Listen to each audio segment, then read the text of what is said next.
she reportedly said, quote, "We don't need any more brown faces that don't want to be a brown voice." About that, you said, "These are the words of the modern grand wizards of the modern KKK." You know, I'm sure, the KKK was responsible for more than a century's worth of horrific lynchings, murders of black people. How in any way are the views you're talking about comparable to the views and atrocities committed by the KKK? CNN anchor called out for trying to use dead black victim to push liberal white supremacy narrative. I don't know if you have seen this, very concerning. I have never heard CNN get upset about Democrat calling Republican white supremacists. Now, all of a sudden, it is a problem when Democrats get a taste of their own medicine. The Grand Wizards of the KKK would be proud of what they would hear her say, because there's nothing more racist than saying that your skin color predicts something about the content of your viewpoints or your You didn't just say ideas. they would be proud. You said these are the words of the modern Grand Wizards of the modern KKK. It is the same spirit. You're right about that, Dana. I think it is the same spirit to say that I can look at you and based on just your skin color, that I know something about the content of your character, that I know something about the content of the viewpoints you're allowed to express. For Ayanna Pressley to tell me that because of my skin color, I can't express my views, that is wrong. It is divisive. It is driving hate in this country. This is dividing our country to a breaking point. That is a debate that is based on nonviolent discussion. That you just said you're using rhetoric, which she said she's using rhetoric. That's one thing. And another thing is to say that she represents and she is a modern version of a KKK, which, as you know, was dedicated to the subjugation and violence against black people. How on earth is she a modern Grand Wizard of that kind of organization?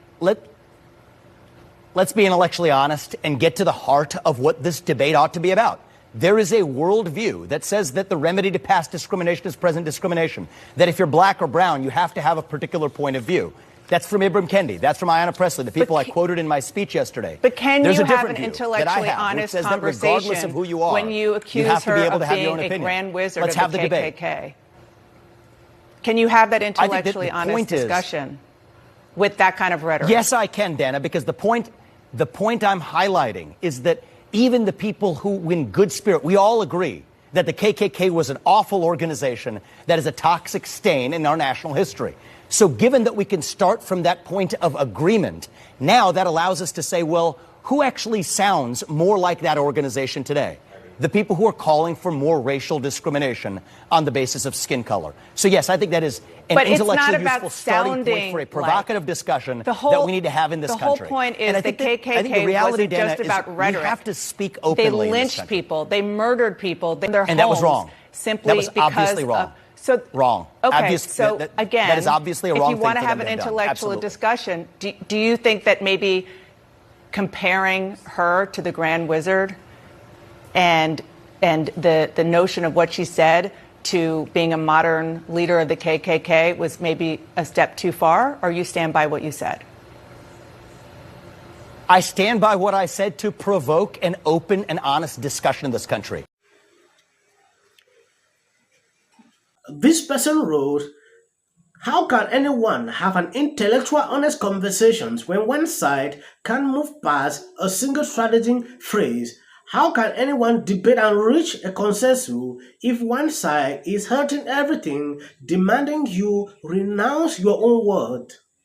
This is a serious issue. They refuse to think independently. I feel the average American can definitely see through this crap. Vivid bring common sense, solutions, and hard truth. What they got, hazy feet, and I cannot even pronounce this word. That is what I've seen in the past. When there are critical issues, especially this related race issue, they will always stand there, to cause more problem. They cannot come to a consensus like to say, oh, this is a common ground. We should not really promote this issue of racism. Division is not good. They will never do that because they will lose a lot of money and relevance It is like standing up to say, "Oh, Trump is a good person," because they know the truth. They can say it along the way. If they do that, they will lose relevance to some people, and now they'll be appealing to a new audience, which the new audience is not even willing to side with them. I have been saying this to stop racism. It is to just combat it by not even mentioning it on daily basis. I have seen recent cases where if an incident happened, like a black person shooting a white person, the story is different. When a white person shoot a black person, the story will be everywhere. There are cases that CNN will not even mention. If you see they are doing a segment like this, you don't even need to judge. You just need to see, and conclude. But I hate it. You cannot be using, a sad situation like this and trying to justify your racist facts.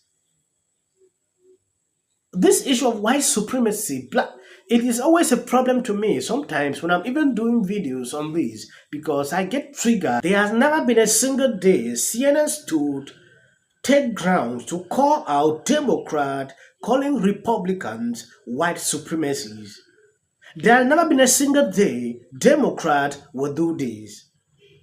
But when they get just the opposite of this, that is where they will rise up and start batching at you. This is not the first time this is happening. We've had situations on daily basis that I see, but when it comes to them with their reaction toward it is always different. Somebody wrote, the divisive reality by CNN had begun. They can't look for a point of unity. If they do, then they become irrelevant. Lost dollars and revenue. Bottom line is a revenue. Does not matter which mainstream media it is. I can only watch a few seconds of an interview when it's actually a hostile debate between the subject and the host. It is so uniform among the news cable. I don't know when this will stop. Why must you always try, every single day to push a certain narrative? That is a question I'm asking. I have seen this over and over, and at a certain point, I cannot take this again. You cannot be using, the names of these people who recently died, to pass a certain message that is wrong. We are at a time where the family are mourning, they are not okay. They are, sad. I understand how people feel when it concerns this topic, and sometimes it's a very sensitive one. Vivek saying clearly he stand by his word is something you need to look deep into because he cannot just get up and insisting on this point. The mainstream media has always tried to push us apart